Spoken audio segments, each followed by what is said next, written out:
You're watching Narrify. Most people think value is assigned by what others can immediately see, by the seat printed on a boarding pass or the logo stitched onto a bag, and that belief is exactly why I chose to stay silent when I booked the economy ticket that night, because the truth was boring and simple. Business class was sold out, every premium seat already taken by people who needed visibility more than comfort, and I didn't care enough to wait for the next flight just to sit closer to the front.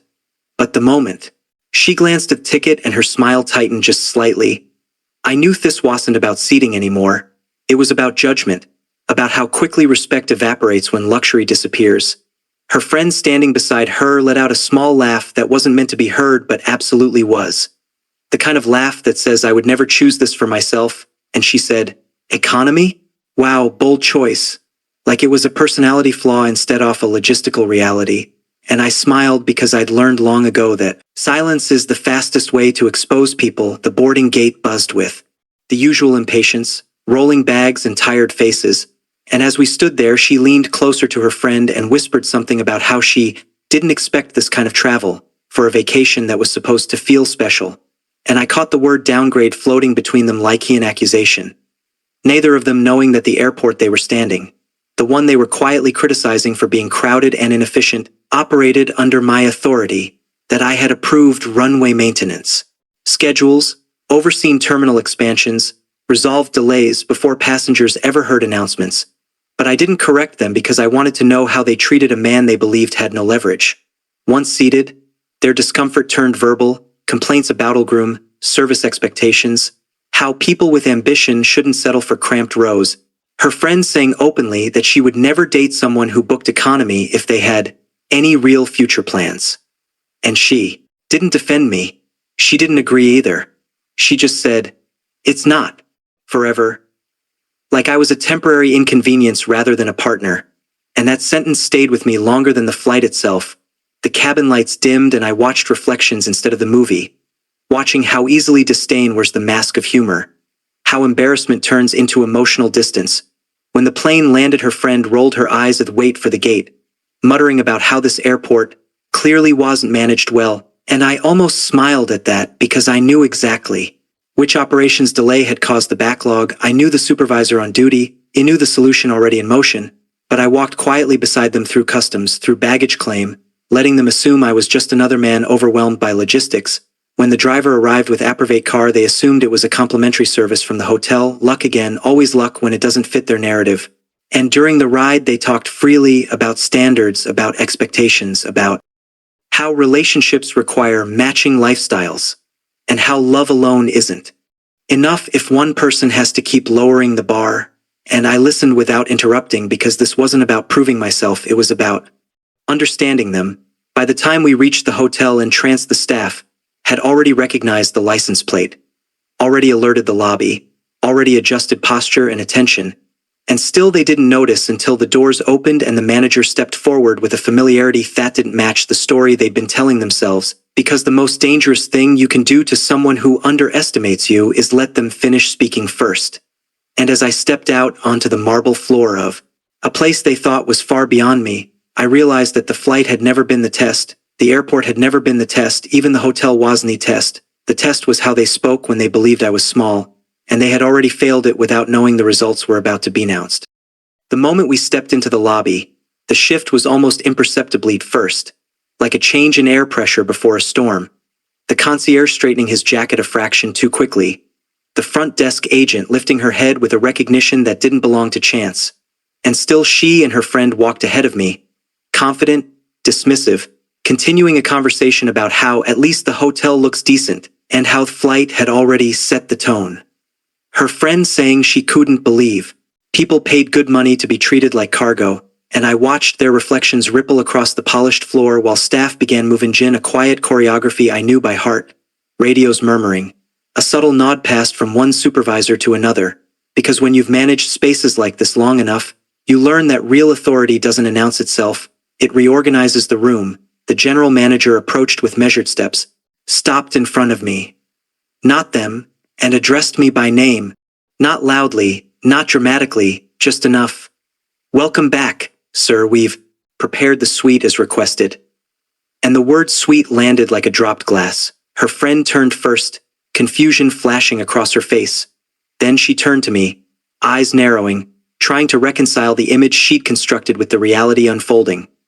Rebecca froze completely, her posture stiff, her smile unfinished, and for a second no one spoke because disbelief is loud in its own way. The manager continued calmly, explaining amenities, apologizing for the delay at baggage claim like it was a personal failing, while her friend laughed awkwardly and said, "Oh wow, that's impressive service." Trying to reclaim footing, and Rebecca finally looked at me. Really looked, not the version she'd been comfortable with, but the one standing in a place that suddenly felt like it belonged to him. "You know him?" she asked the manager, and he answered without hesitation. "Of course, sir, oversees operations here and several of our partner properties." And the silence after that was sharp, cutting, her friend's face draining of color as realization seeped in. Not admiration, but fear, the fear of having spoken too freely in front of someone who now clearly outranked her assumptions. Rebecca's mouth opened and closed, searching for something to say that wouldn't sound wrong. But there was nothing left to reframe, because everything she'd said on the plane, everything she hadn't defended, everything she'd allowed her friend to mock, now echoed back with interest. We moved toward the elevator, staff stepping aside instinctively, and her friend suddenly found her voice, too sweet, too late, saying things like, "You never told us? That's so cool. Why would you even sit in economy then?" And I answered honestly, "Because it was available," and that answer confused her more than any reveal could have. Rebecca stayed quiet, staring at the floor, probably replaying every comment, every laugh, every look she hadn't checked, because humiliation to us and always look loud. Sometimes it looks like shrinking. Inside the elevator the weight was unbearable. Her friend kept talking, trying to repair something that couldn't be repaired with enthusiasm, while Rebecca finally said, "You could have told me?"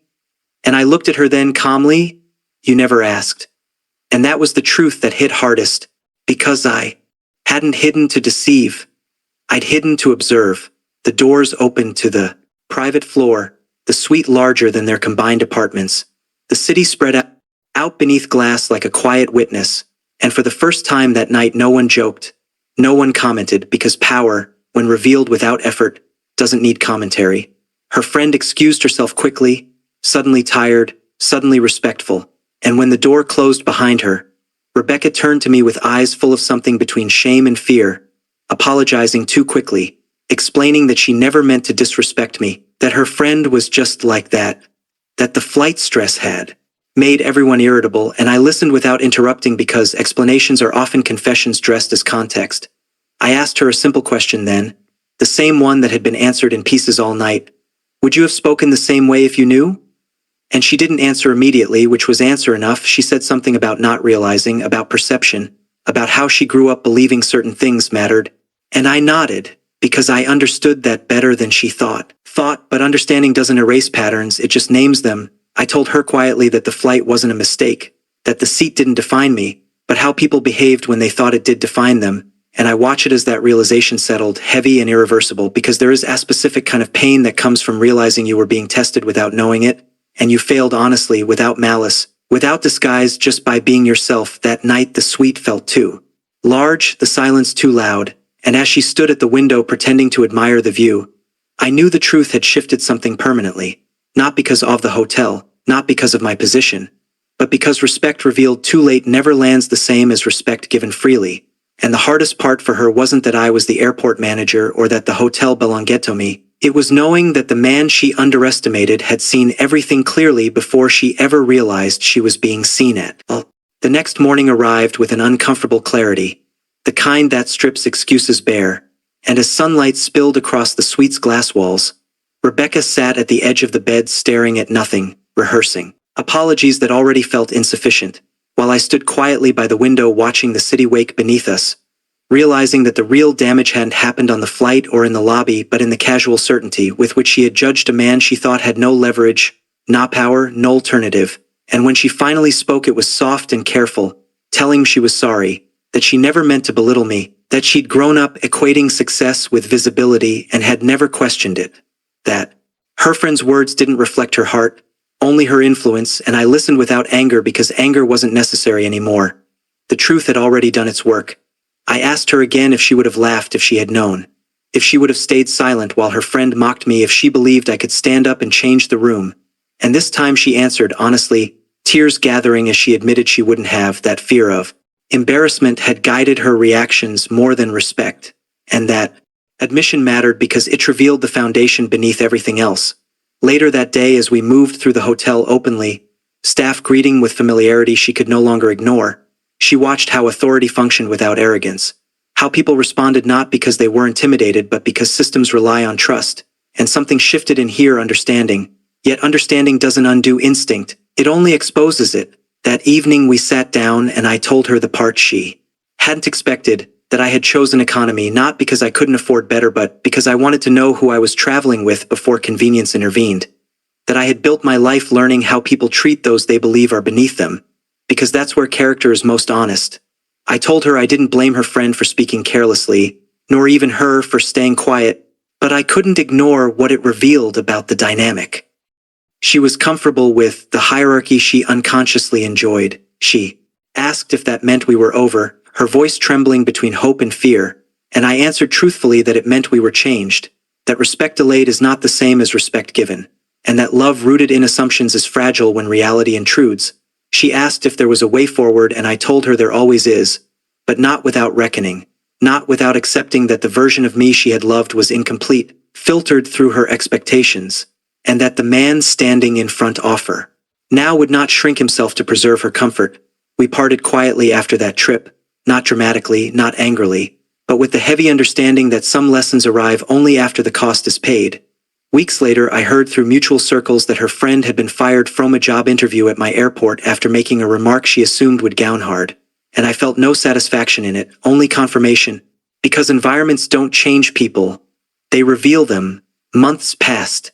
Life settled back into rhythm, flights coordinated, hotels managed, decisions made quietly behind doors most guests never see.